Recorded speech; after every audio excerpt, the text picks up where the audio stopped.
E aí galera, aqui é o Fresh, trazendo mais um videozinho super demais pra vocês.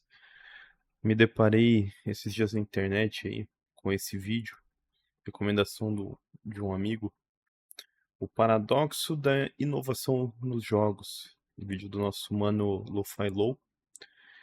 Será que os jogos perderam a essência?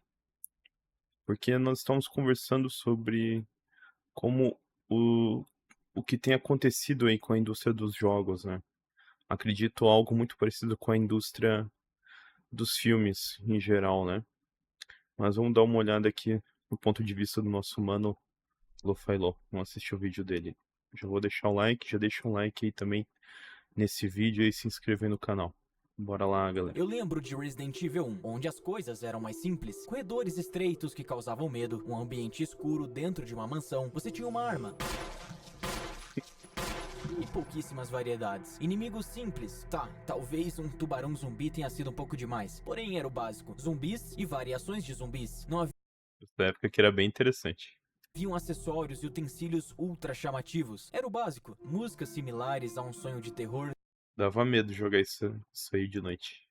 Bastante medo. Bonita e tensa ao mesmo tempo, Resident Evil 1 era simples, mas uma obra espetacular que é amada por muitos, e o clássico, o básico que funciona. Mas o tempo passou e toda aquela simplicidade se perdeu com a frase: precisamos evoluir e inovar. É, mas o Resident 4 pra mim é o melhor, obra-prima. Agora, anos depois, Resident Evil, que antes era um jogo de terror e ação, se tornou um jogo de ação e terror. Eu sei, pode parecer a mesma coisa, mas não é. Focando mais no espetáculo do que na experiência de medo. Um HUD estilizado e futurista, totalmente desconexo com a vibe do jogo. Uma trilha sonora tão marcante que é o único Resident Evil que ninguém sabe qual que é a música de save, porque não tinha save room. Criatividade comeu tão solta na criação de inimigos que era uma pérola atrás da outra. Pedaços de carne cada vez maiores, com as clássicas bolas de pus pulsando, ao ponto de que a gente vê até um cara virar um dinossauro no jogo. Eu não tô zoando. E sim, tem zumbis de metralhadora também. E fora aquelas cenas de Meu espetáculo do Deus. Leon que parece que saíram do Missão Impossível, né? Existe uma prova maior do que isso de que menos é mais? Em outro exemplo, a gente tem Fortnite. Quem aí jogou a temporada 1 de Fortnite? Eu imagino que nem todo mundo. Fortnite na Season 1 trazia um sentimento pacífico, aquela clássica música que por algum motivo saiu, a baixa variedade de skins, quem tinha uma dancinha era quase como um rei, o cara tava muito à frente, hoje é algo banal. As poucas armas que tinham e a pouca habilidade de construção traziam uma inocência para aquele jogo, ou melhor, uma simplicidade. Tudo era novo, as pessoas não sabiam como jogar, foi um aprendizado mútuo. E eu sei, é natural que todo jogo online... É, eu cheguei a jogar um pouquinho nessa época, não foi. Fortnite nunca foi um jogo que me pegou muito, principalmente essa parte das construções. Achava meio Minecraft com arminha. Mas ele tem um ponto bem interessante, isso aqui de sempre tá precisando inovar. seja assim no começo. Porém, quando a gente compara o que é Fortnite hoje com essa primeira versão, é assustador, cara. A busca por inovações É surreal, cara, o que que virou Fortnite.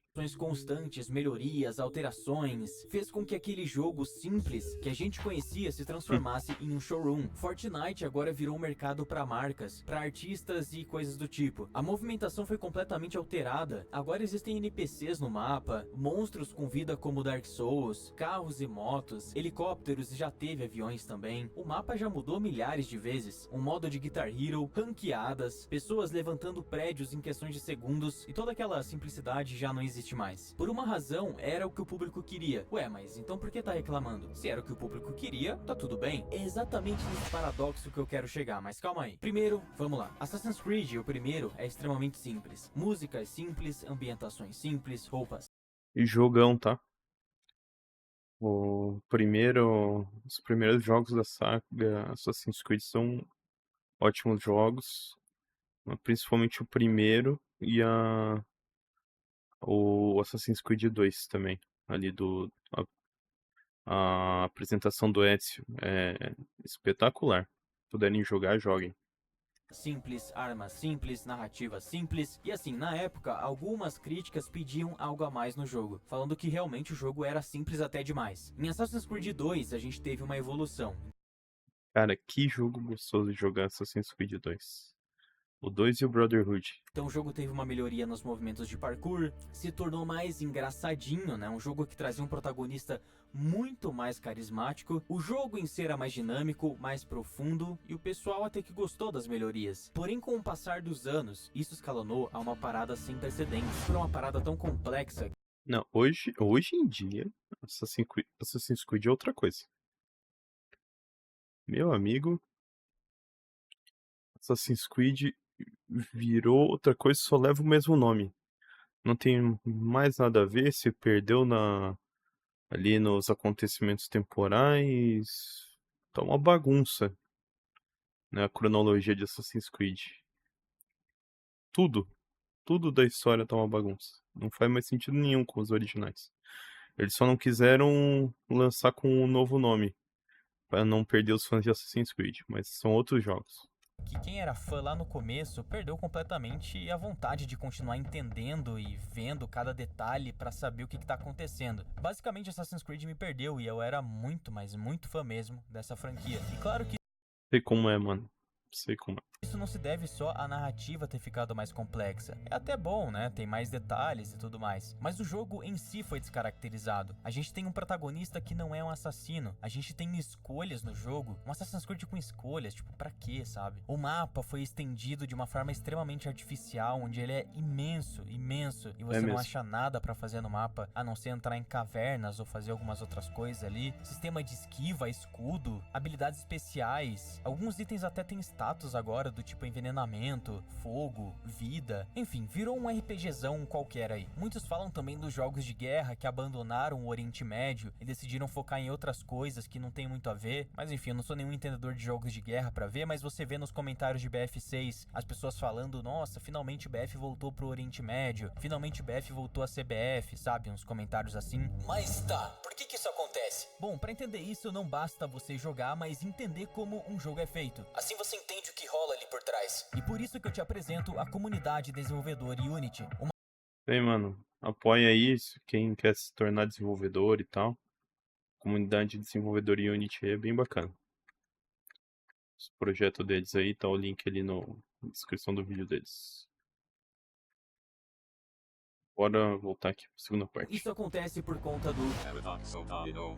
Quando a gente tá nessa primeira versão, nesse primeiro contato com o jogo, desde a sua origem, a real é que na hora a gente não vê nada demais. Como assim? Bom, vamos pegar meu último vídeo de exemplo. Muitas pessoas comentaram ali que Piratas do Caribe no Fim do Mundo foi parte da infância delas, que elas jogavam com o pai, com o irmão, e é um jogo extremamente memorável e nostálgico. Mas eu garanto que na hora que essas pessoas estavam jogando esse jogo, aquele jogo era só mais um jogo, assim como Crash, assim como GTA San Andreas, assim como qualquer outro jogo. Então, na hora, quando a gente tá jogando, a gente não tem essa noção, a gente não vê aquela grandeza toda que anos depois a nossa mente passa a enxergar. Eu, por exemplo, quando joguei Fortnite no começo, eu não via toda essa magia da música, a questão do mapa ser mais simples e o foco ser de fato o embate com outro jogador. Na minha cabeça, na verdade, para ser bem sincero, eu queria um mapa maior, eu queria um mapa com mais coisa, eu queria mais armas, eu queria mais dancinhas na loja para poder comprar, eu queria mais skins, eu queria mais, queria que fosse um jogo melhor, um jogo maior, mesmo que anos depois a minha mente me falasse que, nossa, como Fortnite era bom lá no início, né? Porque essa magia, ela não surge na hora, ela surge com a nostalgia. A gente quer sim ver novidade, a gente quer ver coisa nova, ninguém quer ficar jogando a mesma coisa do mesmo jeito para sempre. Porém, anos se passam, a gente para de jogar reclamando que o jogo tá cheio de coisa nova e passa a querer aquela primeira versão simples. E esse é o paradoxo, a gente pede por algo, esse algo vem, a gente recebe uma pá de atualizações que no final não preenche, na verdade atrapalha, e a gente gostaria de voltar para aquela primeira versão de quando tudo era mais simples. Eu não sei se paradoxo é o nome certo para isso, mas eu acho que sim. O primeiro Dying Light é simples, não tem opções de diálogo. Mesmo assim, eu amei. Baita jogo também. Só que eu também sentia que faltava alguma coisa ali. Então quando o segundo foi anunciado com todas aquelas novidades, narrativa que você poderia fazer escolhas e mudar o rumo da cidade, haveriam novos acessórios e formas de escalar ali os prédios. E de frescura, como a galera sempre quis. Eu fiquei muito animado, mas quando o jogo saiu, parecia só um amontoado de coisas. Coisas que eu não via conexão nenhuma com o primeiro jogo. Tudo Eu mal sempre achei feito. que ter carro ou moto no Fortnite seria algo espetacular. A experiência vai ser muito melhor, é claro. E no início, pela euforia, aquilo até parecia legal. Mas na verdade, aquilo quebrava totalmente a minha preocupação com a safe. Para que eu vou me organizar para correr pra safe se eu tenho um carro aqui do meu lado, é só pegar o carro e vazar? Então, essas melhorias que a gente pede, no final, acaba sendo o que faz a gente parar de jogar. Isso é bizarro. A maioria dos jogos online sofrem com isso, mas também as franquias normais, single player, acabam sofrendo a mesma coisa. Como franquias que apresentam sequências com milhares de novidades e coisas novas que acaba sendo mais chato do que divertido. Um exemplo claro que eu tenho na minha cabeça é o Frostpunk. Cara, Frostpunk, mano. Cara, que jogo. Esse jogo me tomou muitas horas. Eu finalizei ele de várias formas diferentes. Vamos ver se ele vai falar a mesma coisa que eu sinto e tô sentindo. Frostpunk, pra quem não sabe, é o meu jogo favorito. Eu amo Frostpunk. Eu já fiz inúmeras cidades lá e já fiz todos os cenários possíveis, desde o mais difícil até o mais fácil, centenas de vezes. Eu tava muito animado pro 2, cara. Só que daí quando saiu o 2, Também tava. que decepção. Não que o jogo seja ruim, mas ele Ah, não não é tem pra nada a mim. É ver. um jogo onde você tem que fazer praticamente um curso pra poder entender, com uma complexidade sem precedentes. Se você não cumpre o tutorial, que é enorme, você não consegue criar a sua cidade. Cara, é quase que impossível. Tu tem que fazer um MBA pra conseguir jogar o jogo. Eu desisti. Eu simplesmente desisti. Eu tava esperando muito por esse jogo. Tava esperando muito Frostpunk 2. Mas eu fui jogar e eu simplesmente não consegui mais. Passei ali as primeiras partes ali, mas é outra coisa, cara. Não é Frostpunk. De livre, porque simplesmente você não vai saber o que fazer, e isso me frustrou muito. E o mais engraçado é que isso era justamente o que eu queria pra Frostpunk. Eu queria que Frostpunk fosse mais expansivo. Não, eu não queria fosse desse nível do jeito que eles fizeram, não. Eu queria que ele fosse expansivo, também tivesse mais coisas pra construir, mas não dessa forma que eles fizeram. De zoneamento, ficou complexo demais, cara. Demais, demais, demais. Não lembro de outro jogo City Builder tão complexo assim. É confuso demais. É muita opção e tu não tem um guia. Toda hora tem que ficar olhando as instruções que o jogo te dá, tem que fazer pesquisa. Aí não dá. Quebra muito o ritmo. Tivesse mais leis, mais situações, mais histórias, só que eu acho que os caras foram tão além que aquilo perdeu o sentido pra mim. Então é um defeito nosso. A gente pede uma coisa, a gente quer uma coisa e quando essa coisa chega, a gente enjoa rápido ou simplesmente prefere como era antes. É que a real é que o público não sabe o que quer. A gente acha que a gente quer uma coisa, mas a gente de verdade não sabe o que a gente quer. E as pessoas da indústria, elas têm que ter essa percepção. É a mesma coisa nos filmes, cara. Ah, nos jogos também. A gente quer cada vez mais realismo, também tá batendo já no limite das gerações aqui de console, de hardware que a gente tem. E a gente não consegue ser mais realista do que isso. E quanto mais realista você faz o jogo, maior é o custo dele. Depois a gente não vai querer pagar 400, 500, 600 reais num jogo. O americano também não vai querer pagar 100 dólares num jogo. O europeu não vai querer pagar 100 euros num jogo.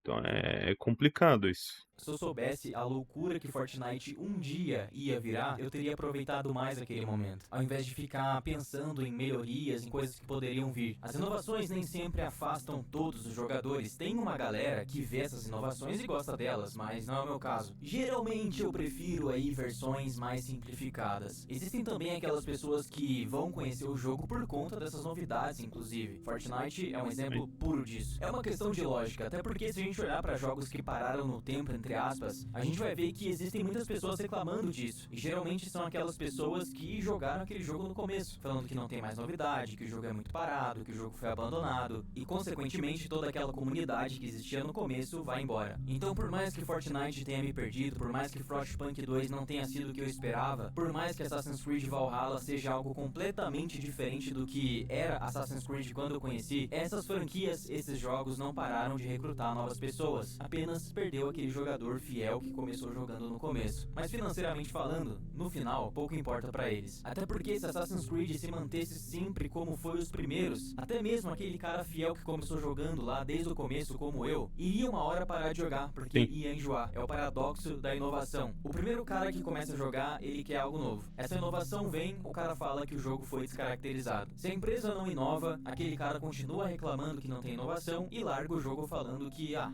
empresa largou esse jogo, abandonou esse jogo, então não tem mais por que eu continuar jogando. Só que de um lado, né, se a empresa inova, ela consegue acarretar mais jogadores. Então de qualquer jeito, aquele cara, aquele primeiro cara, ele vai parar de jogar em algum momento. Seja porque ele enjoou, ou seja porque foi feita uma inovação tão grande no jogo que ele sentiu que aquilo foi descaracterizado. Então basicamente aquele primeiro jogador sempre vai embora, só depende de quando. Não importa o que a empresa faça. E é por isso que elas fazem isso. As desenvolvedoras sabem disso. O Fortnite inova sem medo, porque ele sabe que novas pessoas vão vir e aquelas que ficarem reclamando, falando que o jogo mudou muito e não sei o que, vão valer menos, entre aspas, do que as novas pessoas que vão chegar. Então é algo que não dá pra mudar. Sempre vai ser assim. Só que no meio disso tudo existe uma boa notícia pra quem começou a jogar esse tipo de jogo lá no começo, ou pra quem tem uma franquia amada que se perdeu, ou virou um outro tipo de jogo completamente diferente. Que é basicamente o efeito oposto, a simplificação, a volta às origens. Quantas franquias você não viu aí falar que voltou às origens? Isso acontece, e eu incluo remakes nisso também, porque chega uma hora que não tem muito mais o que inovar. Você já inovou tanto que não tem muito mais o que fazer ali. E aí realmente não tem muito mais da onde você tirar um público novo. Então você começa a investir no público antigo. Aquele público que foi embora, que já estava cansado. Então é por isso que você vê um jogo como... Outra coisa, outro jogo que ele não citou aqui foi Watch Dogs. Watch Dogs 1. Muita gente reclama. Pra mim, é um ótimo jogo. Watch Dogs 1 é um ótimo jogo. Watch Dogs 2 é espetacular. Watch Dogs 2 é tudo aquilo que faltou no 1. E o Watch Dogs Legion, que seria o 3, estragou tudo. Aí, esse negócio de não ter personagem fixo, não pega pego por personagem. Londres é legal e tal, tem uns recursos legais também. O jogo é um pouquinho divertido e tal. Mas tu não consegue se apegar ao jogo. Não é o Watch Dogs. De novo, a indústria, né, a empresa se perdeu ao fazer o jogo. Quis inovar demais. Você não pode inovar demais de um jogo pro outro. Você pode adicionar coisinhas ali gradativo, mas tu tem que manter o fator diversão e a pessoa tem que criar um apego pelo jogo pra continuar jogando. League of Legends é um jogo que tá passando por isso agora. O LoL sempre ele muda. Ele tem sempre patch de atualizações, vai sempre mudando. Só que a última temporada agora mudou demais. Tá tendo muita reclamação, né? Eles estão mudando demais. Isso é o que pode levar à morte do jogo. Se eles não tomarem alguma atitude, revendo alguns conceitos deles. Assassin's Creed Mirage, que é praticamente idêntico ao primeiro, com os mesmos tipos de mecânica, com a mesma essência, a mesma cara, no mesmo ambiente e tudo mais. Eu ainda não comprei o Mirage, mas trazendo de quero volta jogar. um modo só pra rejogar a primeira temporada, o próprio BF6, o próximo Battlefield que vai sair, voltando também como era na época do 3, Dying Light The Beast, trazendo novamente o Crane, sendo um jogo com promessas menores, porém muito mais coerentes do que o segundo, o último Call of Duty sendo muito parecido com o que foi os Black Ops lá no começo. Então rola assim esse efeito oposto. Só que daqui a pouco tudo muda de novo. Call of Duty volta pro espaço, Battlefield vai pra uma guerra futurista, Assassin's Creed daqui a pouco a gente tá revivendo o futuro em vez do passado. Então É a indústria querendo agradar os dois públicos de jogadores, os antigos e os novos. Então realmente é um ciclo. Começa simples, inova, vira algo complexo e depois volta a simplificar de novo. E assim segue esse processo. Assim eles vão renovando o público e mais tarde eles trazem aquele público antigo de volta através da nostalgia. Então é dessa forma que acontece. Todo mundo já começou a jogar um jogo e depois falou, pô, isso daqui já não é mais o que eu gostava antes. É, mano, isso aí. Gostei muito do ponto de vista do Lo-Fi Low. Ele pensa muitas coisas igual a mim e ele também compartilha o mesmo sentimento que eu compartilho por Frostpunk e Assassin's Creed. Então, gostei aqui do vídeo dele. Quem gostar também pode ir lá dar uma força pra ele, dar um like lá também. Assista o vídeo dele na íntegra, né? Dê um like aí no meu vídeo também. Tô trazendo esse conteúdo aí pra vocês. Espero que vocês tenham gostado. Se inscrevam aí no canal. Vou estar sempre procurando trazer conteúdos assim diferentes pra vocês. Tá bom? Um abraço. Até mais.